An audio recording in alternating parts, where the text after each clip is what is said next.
And welcome back to the True Crime Lounge podcast where we talk murder and other forms of crime. I do have a YouTube channel that you can go check out. I also have a Patreon that you can join. And by joining, you will receive early access to episodes scheduled to come out. Since I do work 2 jobs and I am in school, um, you can also buy something from the merch shop. I know that you have a true crime lover in your life. And for any updates, you can find me on Instagram, Facebook, and Twitter. Now, with all that out of the way, let's dive into today's episode, shall we? We are officially midway through our mini-series called Our Christmas Murders. I hope y'all are having a Merry Christmas, and if you're listening to this, then click that like button, subscribe for more episodes. On today's episode of the TCL podcast, we will be discussing the case of Ronald Gene Simmons Jr. Simmons is a mass murderer known with 16 known victims from December 22nd to December 28, 1987. His victimology includes men, women, and children who were relatives. And as of June 25th, 1990, he was executed by lethal injection in Arkansas. Simmons was a retired Air Force sergeant, and over Christmas holidays in 1987, he methodically executed 14 members of his family, two of which, 2 days later, he went into town and killed two other people, and he will waive all appeals. So the first of his spree would begin shortly before Christmas 1987. He decided to kill members of his family. On the morning of December 22nd, he first killed his son Gene and his long-suffering wife Rebecca in their home in Dover, Arkansas, by shooting them with a .22 caliber pistol. Thereafter, he would go on to kill his 3-year-old granddaughter Barbara by strangulations, and he would dump his bodies in the crest pit, and he had his children dig. Simmons then waited for the other children to return to the house, and after their arrival, he told them that he had presents for them all, and he wanted to give them one at a time. The first one to receive the gift was the eldest daughter, 17-year-old Loretta, whom Simmons strangled with was held underwater. The three other children, Eddie, Marianne, and Becky, were killed the same way. Around midday on the 26th of December, the remaining members of the family arrived for their Christmas visit. The first to be killed was Simmons' son Billy and his wife Renata. Both were shot dead, and their son Trey was strangled and drowned, soon followed by their daughter Sheila and her husband Dennis McNulty, who were both shot dead, and Ronald Simmons' child by his own daughter. Yes, I said that right. Sylvia Gale was strangled, and was finally his grandson Michael, and laid their bodies in the whole family in a neat row of the lounge. All the corpses were covered with cuts except for Sheila.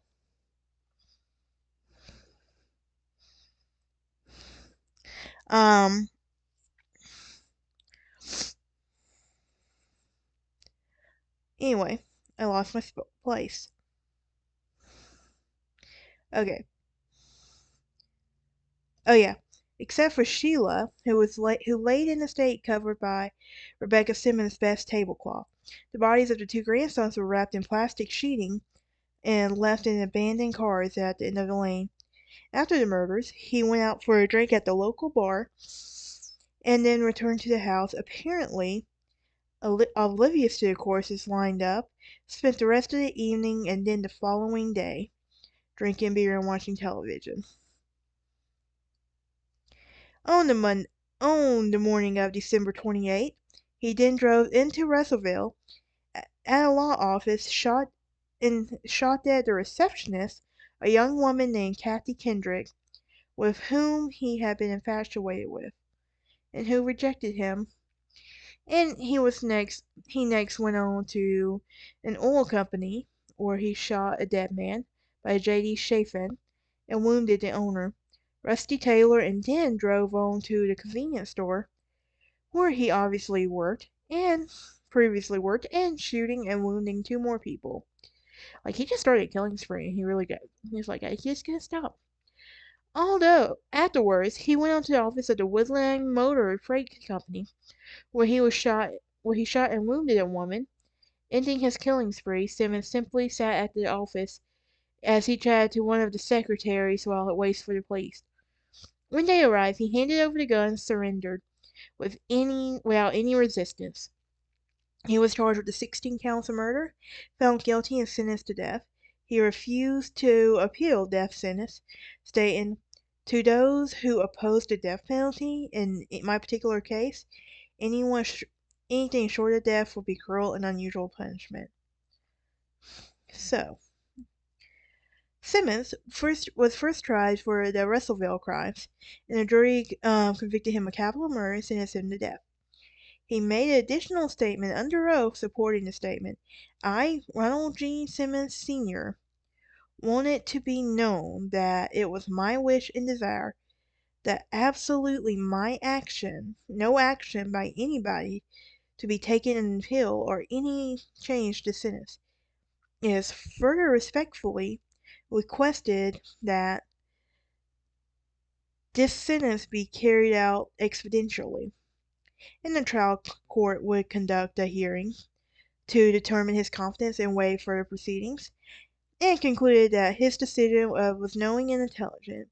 So while he was on death row, he had separated from the other prisoners as his life was threatened constantly, and this was because he had refused to appeal his death sentence. And the other prisoners believed that Simmons was damaging their chances of beating their own death sentences. On May 31st, the Arkansas governor, who also became president, Bill Clinton, signed Simmons' execution warrant, and on June 25th, 1990, he died with the method of chosen lethal injection. So what about his early life? Well, he was born July 15, 1940 in Chicago, Illinois, to Loretta and William Simmons. And on January 31st, 1943, William Simmons died of a stroke within a year. His mom married again, this time to a William D. Griffin, civil engineer for Army Corps of Engineers, and the Corps moved to Griffin to Little Rock, aka Pulaski County, in 1946, and the first of several transfers, and that would be a family across Arkansas over the next decade. On September 15, 1957, he would drop out of school, join the U.S. Navy, and his first station was in Bremerton Naval Base in Washington, where he met Barbicide Rebecca Ulibarri, who went by Becky, whom he married in New Mexico July 9, 1960. Over the next 18 years, the couple had 7 children, and in 1963 he left the Navy, and approximately 2 years later he joined the Air Force. Okay. And during his 22-year military career, he was awarded the Bronze Star, the Republic of the Vietnam Cross, and his service to the Airmen and the Air Force for his excellent marksmanship.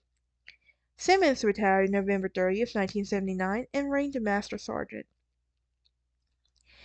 On April 3rd, 1981, he was being investigated by the Clawcraft, New Mexico Department of Human Services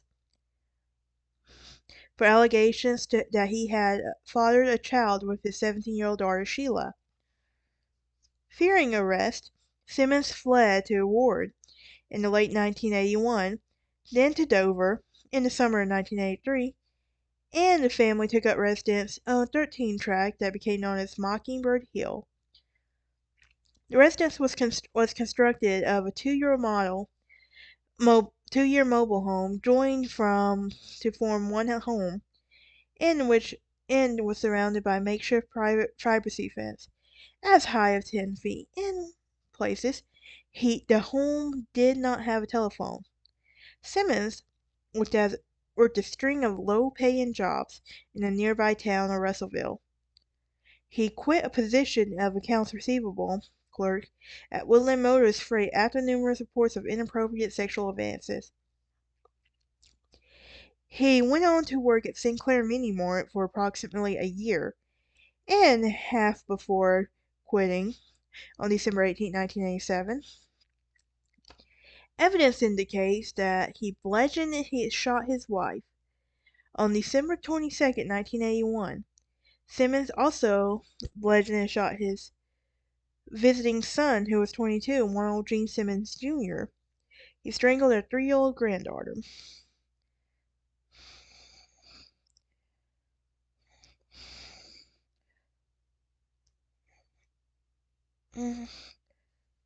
After the judge ruled Simmons lashed out the letter as admissible, Simmons would lash out at the Birmingham, punching him in the face, and then unsuccessfully struggled the deputy's handgun.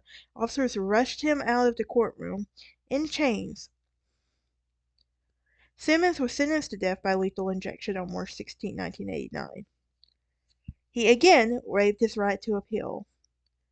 He must have really wanted to die and go to jail. I just want to know. Here's some interesting bits about this case. Well, the first one is, for this bizarre reason, he soaked the body in kerosene, and he said that he believed that it would stop the smell from coming out in the group of attracting animals and people. His death warrant was signed by Bill Clinton, and while on death row, Simmons had separated from other prisoners as of his late life, threatened constantly. This was because he refused to appeal his death sentence. And his statement before his first trial was, "To those who oppose the death penalty in my particular case, anything short of death would be cruel and unusual." I said they should have gave him life so he can suffer for what he did. But anyway, that's just my opinion. Y'all have a Merry Christmas, and I will see y'all next time.